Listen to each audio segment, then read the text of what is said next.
Hello, Changemaker, Welcome to the Innovation Room. a place for business leaders, Change agents and change champions. anyone who wants to know where digital transformation is taking us, A place that sparks ideas. and explores what's really possible with software and technology. Ready? Let's see what's happening. Welcome to our Future with AI series of the Innovation Room, where we explore application of technology and AI in business, the ideas shaping our future. Today, we are charting the future of UK economy with AI. Joining me is Roger Martin-Fagg, a behavioural economist known for his perspectives on UK economic trends. He is almost every time ahead of the mainstream media and economic institutions. In this era where AI has started to become a driver of economic change, we delve into the nuisance of how AI is reshaping economic landscapes, especially in the UK. From productivity puzzles to the dynamics of labour markets, we will explore how AI is the UK way of getting back on the growth track. This episode offers insights for business leaders who want to ride the wave of this new era. I'm Somayeh, CEO of Geeks. Please join me in the Innovation Room with Roger Martin-Fagg as we decode the future of UK economy in the age of AI. Wonderful. Thank you, Roger, for coming back to the Innovation Room. It's always lovely to have you here. Our listeners probably know you already, but just a quick introduction, who you are and your specific point of view on economy. Okay, well, it's good to be with you again. I'm a behavioural economist, and I started my career in the New Zealand Treasury, worked in air transport, and for 22 years was on senior faculty at Henley Business School. And my particular take on the economy is this: behind every number, a human being has made a decision, made a choice. So if we want to predict what's going to happen to our system, we've got to do economic forecasts, which should not be just a crunching and an extrapolation of numbers from the past, because we'll get that wrong, but to get into people's minds, find out why they do what they do, and with government nudging, might they do things differently in the future? And of course, AI is a lovely, lovely example of that. And I hope we'll be talking more about it.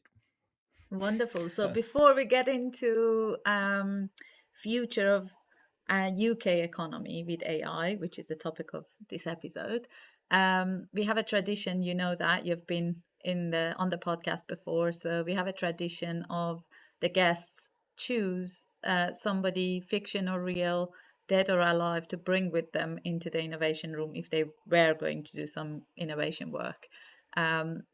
Who's your new person to bring? My new person is Adam Smith, because Adam Smith probably wrote the best economics book ever, and people think it was a textbook on how the economy works. No, it was a description on how the economy was operating in the 1750s, 1760s.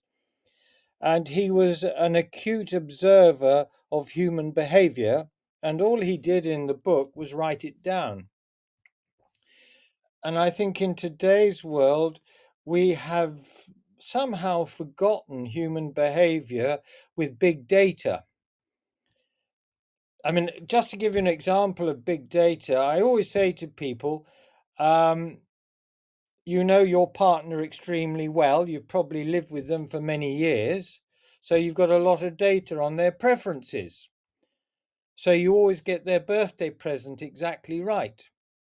And of course, most people say, well, actually, no, I usually get her birthday or his birthday present wrong. I say, well, so what big data is doing is describing the past, not the present. And that's my problem with it. Wonderful. And why do you think Adam Smith would be a good choice to bring in? Because I think Adam Smith would say, look, 18 months ago, people had these preferences, but I've been talking to people in the pub and they seem to have shifted to these preferences. And worse than that, I've talked to some Gen Alpha and Gen Zers, and they view the world through a completely different lens. And frankly, they don't know what you old people are talking about. Wonderful. So let's get into some of those as we discuss the topic of today. So our listeners know we are in a series that we are looking into different industries, different sectors, and their future with AI. And I thought it would be really cool to look at, even broaden that topic and look at a country's economy, such as UK. Let's look at the UK economy and its opportunities and challenges in the new age of AI. We follow a framework called Dare or Die Bullseye, where we look at how the expectations are changing, what are the constraints that a sector, or in this case, a country, faces, what are the offering, what's the specific about that business or that sector, or in this case, in the UK. And then once we have established all of that, we look at what's the human role within that bullseye, basically, and try to establish what the future could look like for a business or a sector, or in this case for the UK economy.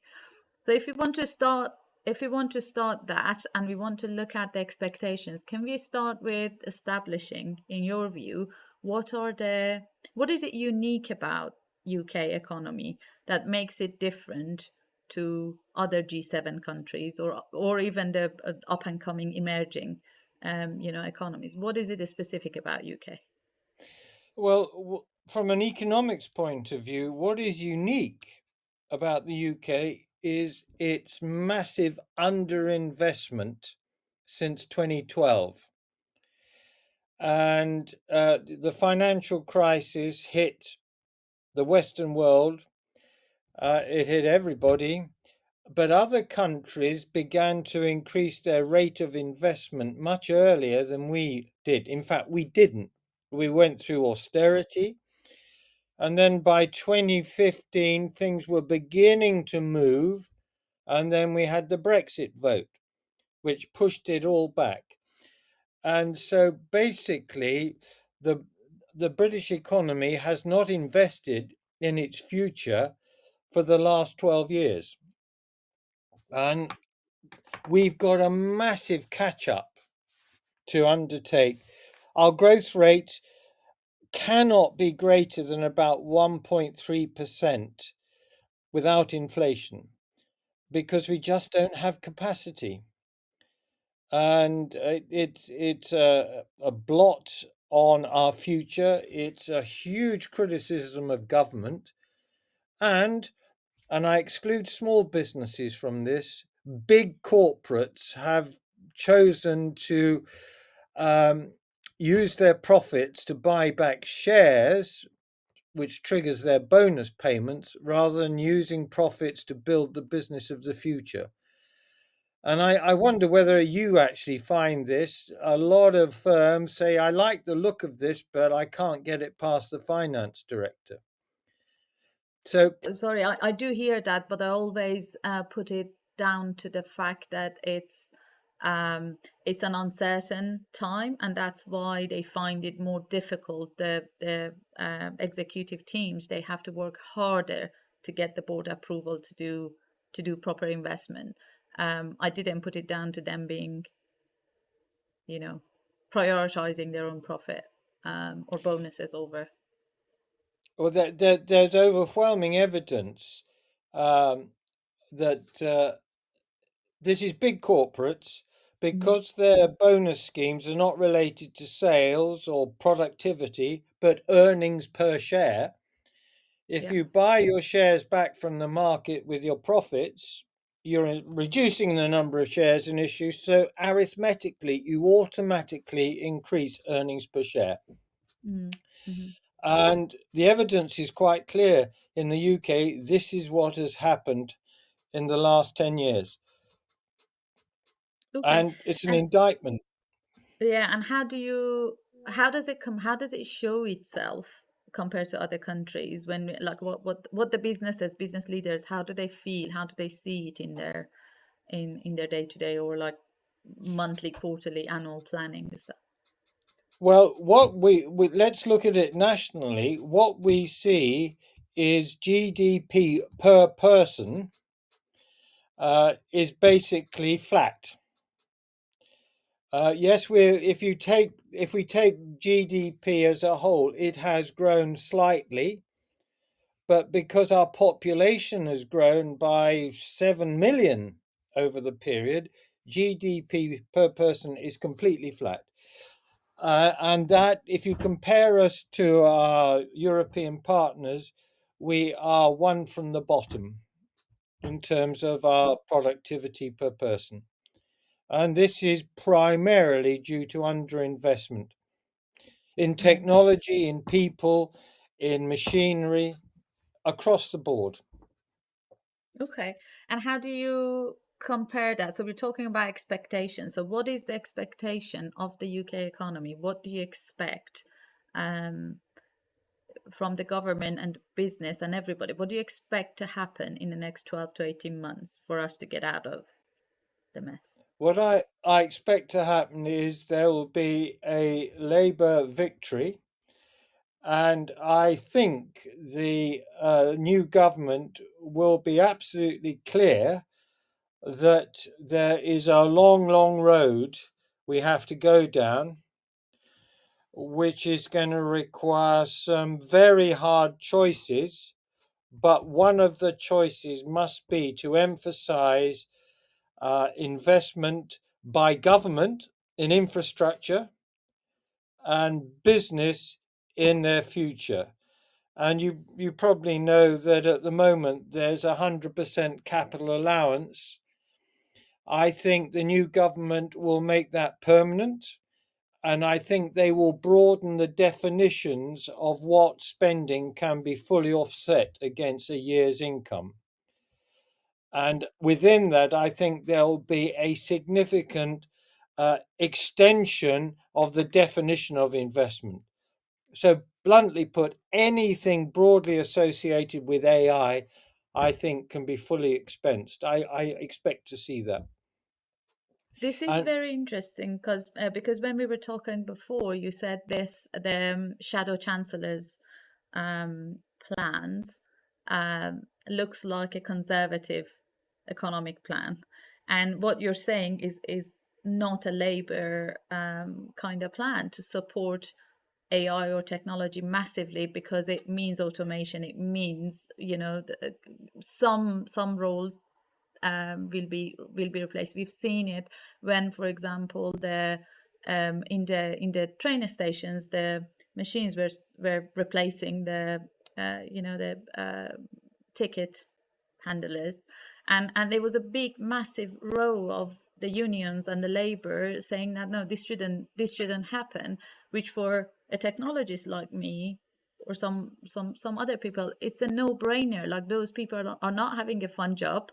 That there is no future for that job. It's got to be replaced. So why are you fighting it? Let's talk about where to put those people, how to support them, how to upskill them. That's a conversation to have, rather than let's block this technology advancement to happen. So we are talking about faster technology advancement, faster replacement of certain roles, and that's not something that I would expect a Labour government would massively get behind. What's your I think views? they massively will get behind it. On the ticket machine issue, I think what the unions were doing were pointing out that given our aging population, there is still, I think it's 12% of train users buy tickets from a ticket office because they're not comfortable with technology.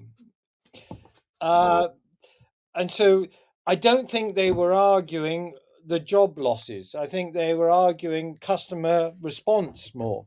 But that's just Which is a my, big which is a big challenge anyway. So if we go to the yeah. constraints of the dare or die bullseye, the constraints that the UK and some other countries have is the aging population. Most of Europe has that problem, aging population, and bringing AI and a lot of automation and a lot of technology into day-to-day lives is a challenge. when you have a population that is not going to pick it up as fast as the young people who are native. And so that challenge will still be a challenge, even it's going to get bigger, because understanding how AI works and working with it is harder than the previous technologies, and the change is a lot faster, and it keeps changing. You learn something else comes up 2 days after. So that's going to be a constraint that the UK is going to have to face anyway. No. What it is. And I think the issue is about educating people. For example, about 3 months ago, uh, a friend who is quite elderly was actually saying, "Look, all this AI stuff, I've no idea what it is, but I know it's not going to be good." And I said, "Have you got a sat nav in your car?" And they say, "Yes." I said, "Is it good?" They go, "Oh, it's absolutely brilliant." I said, "That's AI." And people don't realize that AI is embedded in their lives today. If they've got a smart meter, that's AI at work. There's algorithms there that. So I think people have got to get over this. Oh, AI is number one. I've got to change rapidly. Number two, I'm going to lose my job. Number three, machines will be making decisions for me, etc. When of course AI is an enabler, not a substitute. Yeah, we know how stream media talks about economy, and you always complain about how they make people miserable and their lives not so much fun. And I always complain how they talk about technology and make our jobs harder to explain how the good side of technology and how it can benefit them. And I don't think this is any difference, because we look at all the news titles, it's about, oh, so and so company has reduced their workforce because of AI. And I think it was BT or BP, one of them was that they have laid off like how many thousands of people. And I was like, that can't be because of AI. It's because they just hired so many people without thinking, what's going to happen, and they have to lay them off. I guarantee this is not because of AI. It's just this is today's topic. Let's just blame AI for that mass redundancy.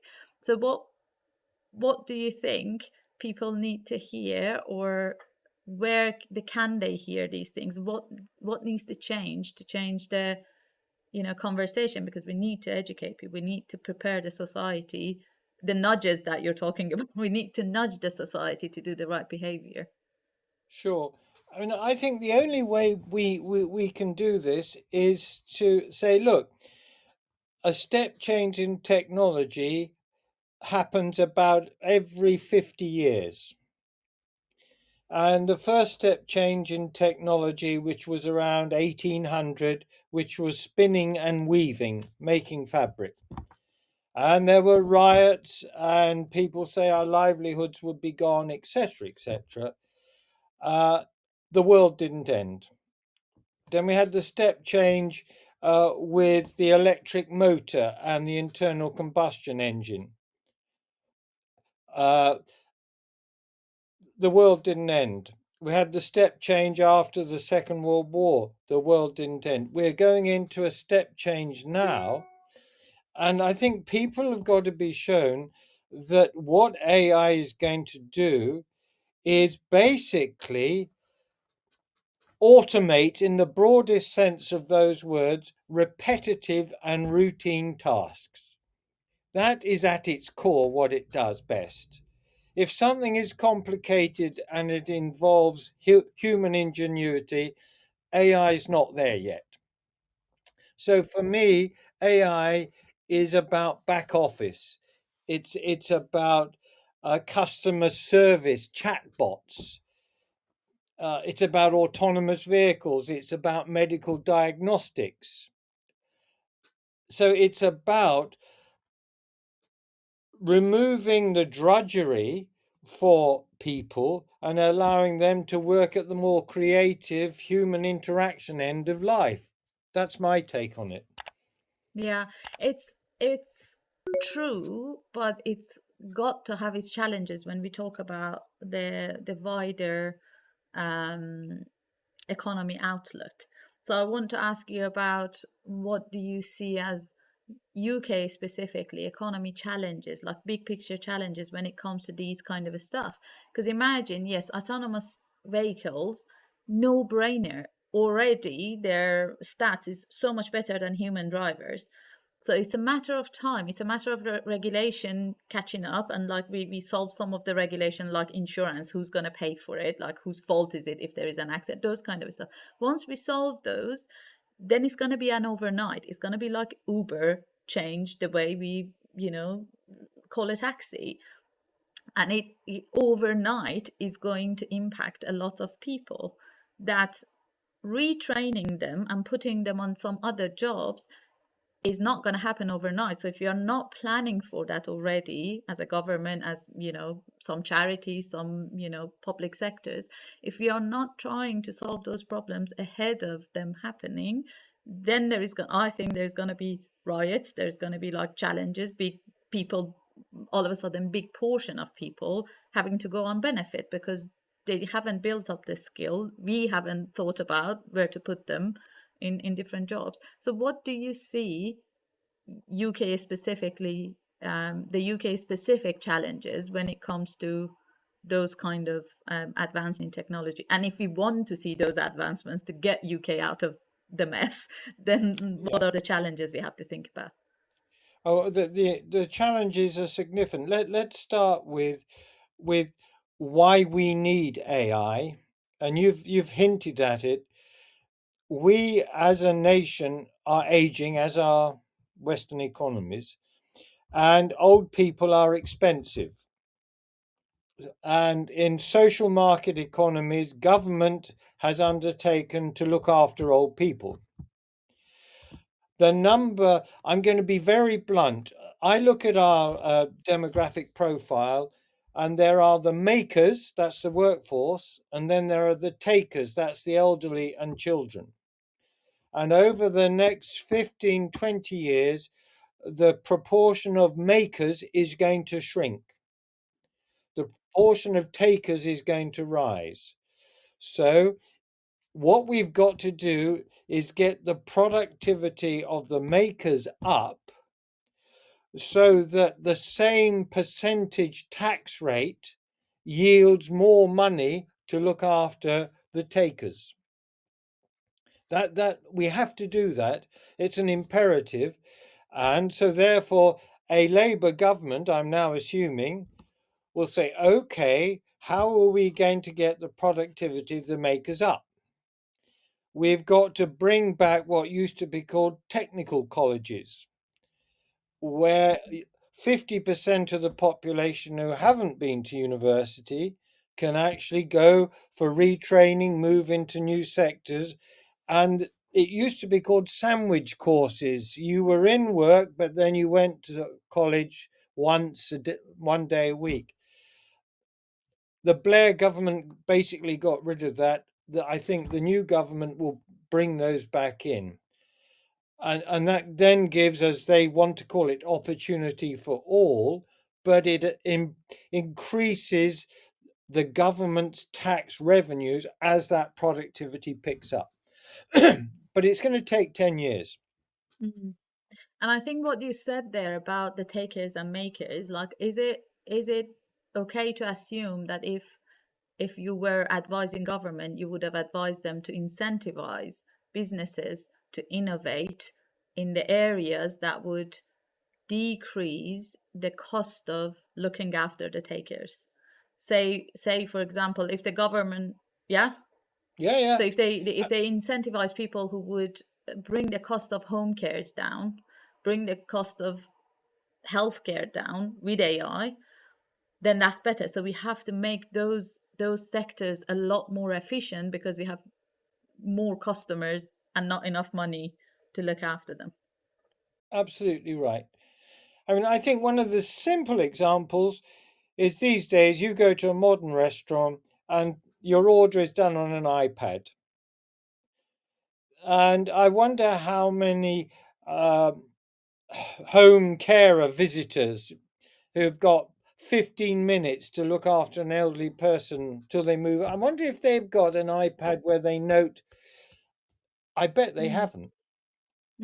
There are a lot of, like, we talk, the clients we talk with, so we are looking into how do we help them to become more proactive in terms of recognizing the patterns of change, because as humans, like, we all have like baselines of the way we move, the way, we behave. So if they can use technology like heat mapping, or some of the face recognition stuff, or some of the medical data, to just be able to proactively do the maintenance, if you like, rather than do a routine that would be a lot of waste in the routine, that would be a lot more effective. There are lots of ways that we can use technology and AI to make it more efficient.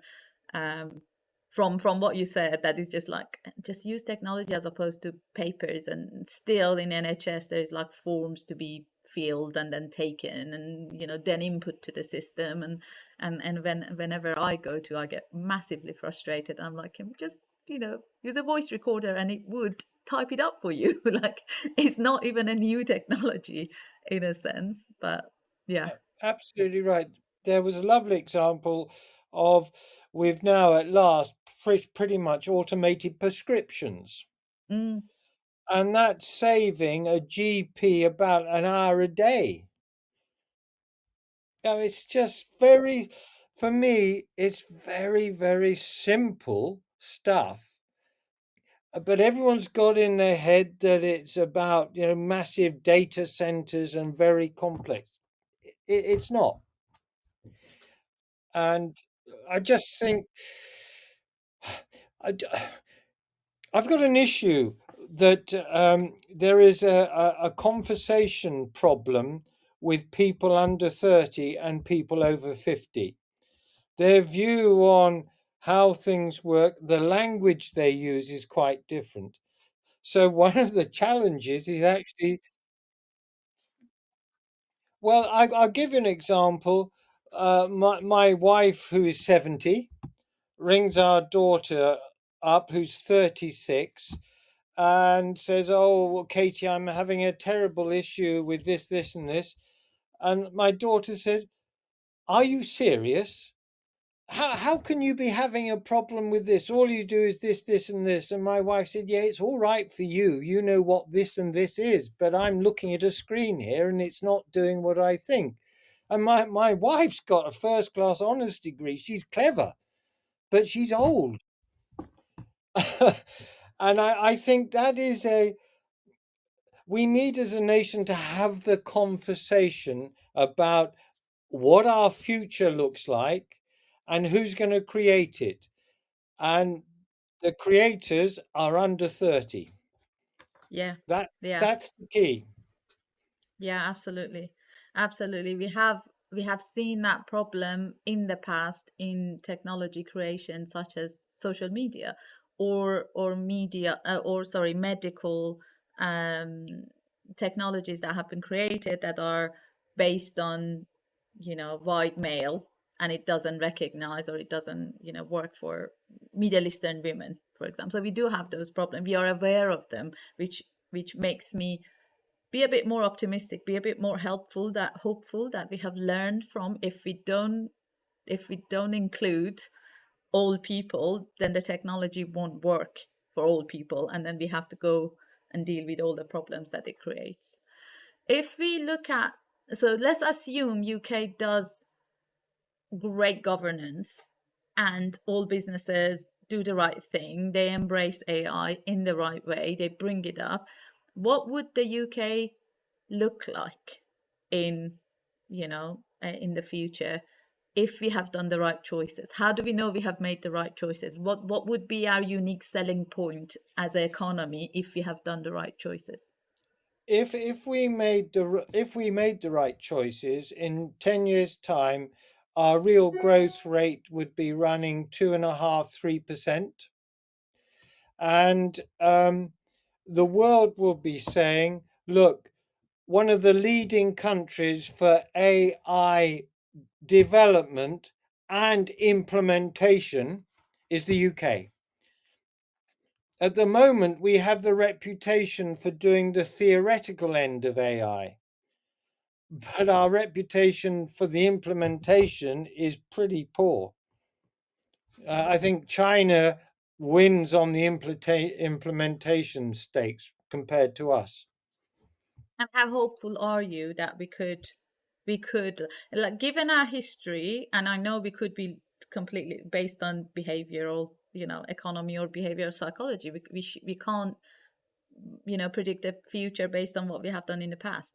But what because we have done a lot of these things over the history, as UK has been, and we have adapted to change a lot faster than other nations or other economies. We have done that in the past. So what makes you hopeful that we will? Is there hope that we will? Yes, there is. And I seriously believe that we've got to start with a government that is stable. I mean, I always say to people, in your business, how would it be performing if the chief exec changed every 2 years? And they always say, well, it'd be chaos. I said, well, let's look at our prime minister. We've had 5 prime ministers in 7 years. That's why nothing has actually happened. There is no vision. There is no strategy. It's just tactical. Who's going to be the next leader of the Conservative Party? And that's why they have to go. And we have to have, yes, Mr. Boring, who will do the boring things and just grind and grind away of it. And the Brits, I think, are very good at doing stuff if they see everyone else has to do it. I think we're not good at doing stuff when other people are not. So it's a That's question that's of mostly that's mostly US. Like they would do stuff and nobody else does it. exactly. So Mm, I have a great faith in our ability. We just need to get our mojo back, mm, which starts in Westminster. mm, mm. That's my view. Uh, which is interesting, and I think I agree with you. Like, we need to get, and not getting too deep in the politics, and the fact that our arrangements of politics has gone to the way, and that's my personal view, has gone to the way that it makes it really hard for experts to interact with politicians, to support them, for the good politician to go to for the talent to go to politics. I think we have a crisis of talent in politics, and we have a gap between the experts and the politicians. They are not supporting, they're not seeking advice there, and the experts are not supporting, because it just doesn't there is not enough reward for getting involved. It's too much headache, and not, you don't see anything happening as the result of your investment in trying to support the country. um but let's not get into the politics, because that's a different, pop conversation over beer conversation. If I want to wrap up, what is your view on, are we in trouble as a economy, a UK economy, I mean? Are we on the verge of decline if we don't do something about our productivity and our investment in infrastructure and bringing AI, make it a priority, be serious about it, because that's our only way out of the mess? Like, are we on the verge of decline as an economy? Is it a time that you would give businesses and governments a serious warning, or am I wrong? No, you're not wrong. We have relatively declined. It's just government will not be honest. I'm not going to get into the politics, but I listen to ministers and they say stuff that is just blatantly wrong. And we are not doing as well as we should be. And we have to mention that word, Brexit. a huge mistake. It pushed us back. We're still arguing about it. The cost of doing business in Europe has gone up and will not come down. So we are where we are, but we are at a tipping point. And as a nation, I think a very large victory for a new government will be the nation saying, we recognize we've not got anywhere, so let's get a new team on the pitch and let's see what they can do. I think that's where we are. Cool. Thank you so much, Roger. As always, very interesting to talk to you and hear your perspective. You're always ahead of the, mainstream media and the mainstream economic institutions. So I've enjoyed reading your reports and views over the years very much. So lovely to have you here again. And if there is any final word for the business leaders to consider in the next 12, 18 months, let's finish on that. Yes. What I would say, and I mean this strongly, is if you look at your board, look at their average age, they are not going to have the capacity to imagine what AI will do for your business. You have got to have an under 30-year-old on your board meetings because they will tell you things you'd never thought of. That's what I would advise. Thank you very much, Roger. And I look forward to hear you again in the innovation room real soon. It's a pleasure, Somayeh. Nice to see you. Thank you. Thanks for joining us in the Innovation Room. We hope it sparks some ideas. Want to learn more about what we do? Maybe you could even be our next guest. And spark some ideas yourself. Find us at Geeks Limited, And join us again soon. because real change never stops.